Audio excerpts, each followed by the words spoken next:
लेके जाना है।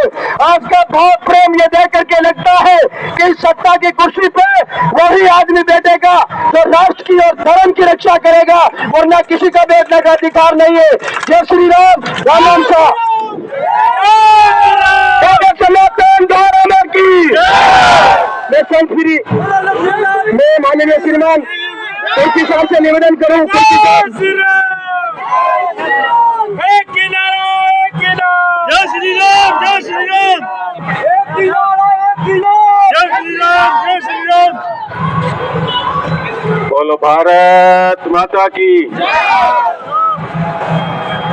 आज बेड़गांव की इस पवित्र धरती पर हमारे बीच में विराजमान योगी लक्ष्मण दास जी महाराज,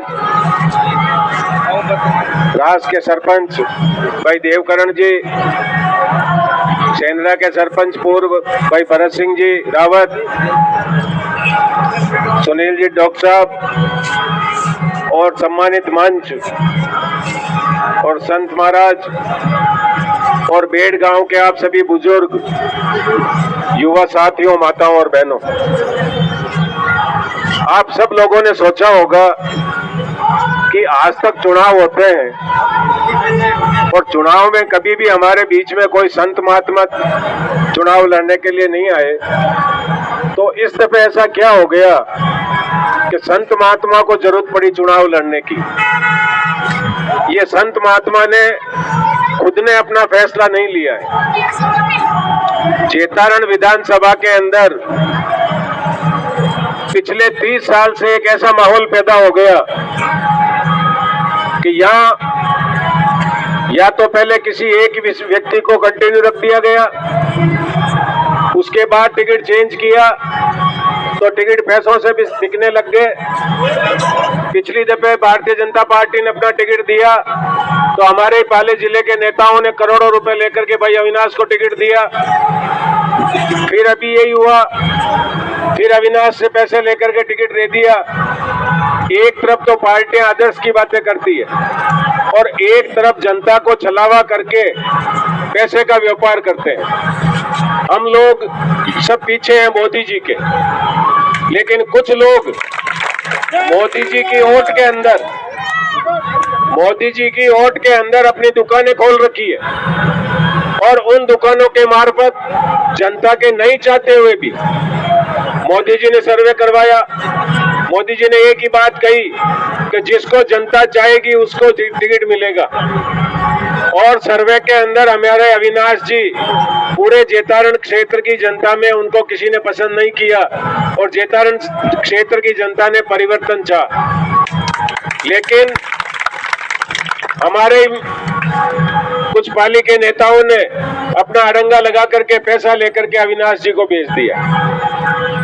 हम कांग्रेस की बात करें तो आप ताजुब करोगे कि हमने 25 साल तक फूल के निशान के ऊपर आदरणीय गोयल साहब को वोट दिया और सर आंखों पे बिठाया और भारतीय जनता पार्टी से उनको जिताते रहे और उनके पास में केवल एक सीएम का पद बाकी रहा, बाकी वो कैबिनेट मंत्री बन गए और अच्छे अच्छे पदों पे रहे। और 25 साल का कोई राज कम नहीं होता है। आपके ठाकुर साहब भी एमएलए रहे, वो 5 साल ही में उनको एमएलए रहे, टिकट कट गया तो शांति से अपने रावड़े में विराज गए, उन्होंने कोई उत्पात नहीं किया या जाकर के कोई दूसरी पार्टियों से टिकट नहीं लाई। सुखलाल जी सेंचा जी यहाँ पे विधायक रहे, आज उनके घर की हालत किसी से छुपी हुई नहीं है। शंकरलाल जी भी यहाँ से एमएलए रहे, उनके बच्चे कलेक्ट्रेट के बाहर पाली में स्टाम्प बेचते। लेकिन 90 के बाद ऐसा दौर आया कि जिसको भी हमने एमएलए बनाया, कोई फैक्ट्री लगा रहे, कोई जयपुर में हाउस खरीद रहे, कोई बॉम्बे में जाकर के बिजनेस कर रहे और जनता की सुध बुध भूल गए। और हम लोगों ने पकड़ लिया टिकट तो जब पार्टियों ने सोच लिया कि हम तो किसी के ही गले में डोरा बांध के भेजेंगे और जनता उसको जिता के भेज देगी और हम हमारा ये कारोबार चलाते रहेंगे। जब जेतारण की जनता 28 तारीख को लामिया गांव के अंदर इकट्ठी हुई और उसमें कम से कम 15,000 लोग थे और 15,000 लोगों ने बाप जी से निवेदन किया कि इन नेताओं ने जाति से जाति को लड़ा दिया, भाई से भाई को लड़ा दिया, भाई बहन को लड़ा दिया, और हालात ये हो गई कि जो हम 36 कौम के भाई बहन एक जगह बैठ करके सुख दुख की बात करते थे, एक जाति से दूसरी जाति को दुश्मन बना दिया। तो बाप जी, आप किसी जाति में आते नहीं, आपके लिए 36 ही कौम बराबर है। और क्यों नहीं, इस दफे ये बेड़ा आप उठा लो, और ये जातिवाद का जो पूरे जहर घुला है, इस जातिवाद के जहर को हम खत्म करें और एक संत को हम विधानसभा में भेजें। जैसे संत आज यूपी के अंदर आप देख लो, योगी संत है, उसने पूरी यूपी का कायाकल्प कर दिया, उसके कोई जाति नहीं है। इसी तरह से आपके बीच में इन योगी को लेकर के हम आए हैं। तो मेरा आप लोगों से यही निवेदन है कि अगर हम जेतारण से भ्रष्टाचार को मुक्त करना चाहते हैं, जेतारण से भाई भतीजावाद को खत्म करना चाहते हैं, जेतारण से जातिवाद को खत्म करना चाहते हैं, तो हमें संत योगी जी को साथ देना चाहिए। इनके लिए हरिजन का बच्चा इनके पास जाएगा तो ही वही सत्कार पाएगा, और एक ब्राह्मण का बच्चा जाएगा तो ही वही सत्कार पाएगा। इनके लिए कोई जाति पाति नहीं होगी। इनके न तो कोई लड़के हैं, न इनके कोई घर है, न इनके कोई माँ बाप है जो आप लोग और हम लोग ही हैं। तो इनको जो भी करना होगा आप लोगों के लिए, हमारे के लिए करेंगे। अगर आप लोगों में से कोई 3 तारीख को जेतारण की विशाल सभा में पधारे हो, तो इन्होंने तो यहाँ तक फरमा दिया कि अगर आप लोगों ने मुझे एमएलए बना दिया तो एमएलए की जो तनख्वाह आती है वो तनख्वाह भी मैं आप लोगों पे खर्च कर दूंगा।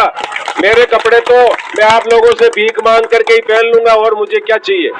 तो ऐसा व्यक्ति अगर हमारे बीच में आया है, और अगर 5 साल आज आ जाएंगे, कोई ज्यादा लंबा टाइम नहीं रहेगा, लेकिन ये जेतारण की जनता ने अगर इतिहास रच दिया और इस तरह इन योगीराज को जिता दिया, तो ऊपर नेताओं को पता चल जाएगा कि अब हमारे ये टिकटे बांधे हुए डोरे नहीं चलेंगे, जनता की राय को हमें मानना पड़ेगा, और जनता ही सर्वप्रिय है। और किसी नेता की वोट के अंदर हम जो बिजनेस चला रहे हैं वो बिजनेस अब नहीं चलेगा। कुछ लोग कह रहे हैं कि योगी जी को भारतीय जनता पार्टी को कमजोर करने के लिए खड़ा किया गया। मैं आपसे ये वचन देता हूं, और योगी महाराज भी आपको वचन देंगे कि इनको कोई भारतीय जनता पार्टी को कमजोर करने के लिए खड़ा नहीं किया है। आप लोगों ने जैसे ही इनको जिताया, इनका पहला कदम भारतीय जनता पार्टी कार्यालय में जाके गिरेगा, ये हम आप लोगों को वादा करके जाते हैं। लेकिन हम उन नेताओं को सबक सिखाना चाहते हैं कि जिन्होंने दिल्ली में बैठ करके और जयपुर में बैठ करके एसी के कमरों में और जनता की मानता नहीं रखते हुए अपने कलम और अपने पैसों के हिसाब से वो टिकट भेजते हैं, उन टिकटों को हमें अब नकार देना चाहिए, और ऐसा टिकट हमें भेजना चाहिए कि हमेशा के लिए नेताओं के कान खड़े हो जाए कि उस क्षेत्र के अंदर अगर हमने सही फैसला नहीं लिया तो वहां की जनता बहुत समझदार है। और आपका जो निशान आया है वो निशान भी भगवान ने सोच समझ करके देखो आपको दिया है। निशान है रोड रोलर। रोलर का मतलब विकास का प्रतीक, तो मतलब इनको तो निशान ही कुदरत से ही निशान विकास का प्रतीक मिला है। रोलर काम क्या करता है? रोडों पे चढ़ता है, खड्डे बूरता है। तो हमारे जितने नेताओं ने आज तक खड्डे खोदे, उन खड्डों को बूरने का काम ये आपके योगीराज करेंगे। इन्होंने जातिवाद के खड्डे खोद दिए, इन्होंने भ्रष्टाचार के खड्डे खोद दिए, इन्होंने और कोई कमी नहीं रखी। तो मैं आप लोगों से यही निवेदन करता हूं, और बेड़ की जनता तो बहुत समझदार है, आप लोगों को ज्यादा समझाने की जरूरत है भी नहीं। और मेरा तो आप लोगों से यही निवेदन है कि क्या आप सब लोग योगीराज जी के समर्थन में हैं कि नहीं है? तो आप लोग हाथ खड़ा कर, इधर से कम खड़े हुए, क्या आप लोगों का कम विचार दिखता है? तो आप इस दफे ये एक सनातन की लड़ाई है और एक भगवा की लड़ाई है, और भगवा के लिए 36 ही कौम के लिए हमारे बुजुर्गों ने अपने सिर कटाए हैं इस भगवा को जिंदा रखने के लिए। उसमें 36 ही कौम के बुजुर्गों ने सिर कटाए कि युद्ध लड़े जब ये भगवा जिंदा रहा है। आपको तो जाकर के 25 तारीख को एक बटन दबाना है, और उस बटन दबाने में ही भगवा की जीत हो रही है। कोई सिर कटाना नहीं है, कोई उंगली कटानी नहीं। तो मेरा आप लोगों से यही निवेदन है, और मैं बेड़ की जनता के सामने हाथ जोड़ के निवेदन करता हूं कि इस दफे जो हमेशा आप इतिहास रचते हो, अब के भी आपकी पेटी के अंदर भगवा ही भगवा निकलना चाहिएगा। ये इसी उम्मीद के साथ जय हिंद, जय भारत। अब मैं बाबूजी को निवेदन करूंगा कि वो 2 शब्द फरमाएं।